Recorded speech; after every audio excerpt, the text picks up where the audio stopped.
Once we inserted, first squad set up security, which allowed us to pick up and make movement.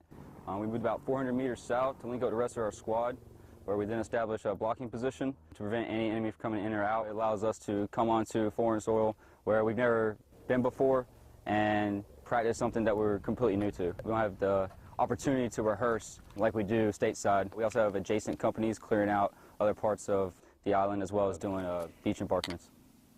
Roger, Wilco. Get 360 right quick. All right.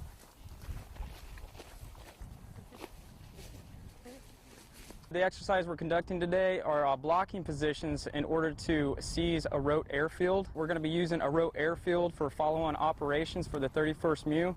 We're blocking it, securing it, and conducting a relief in place.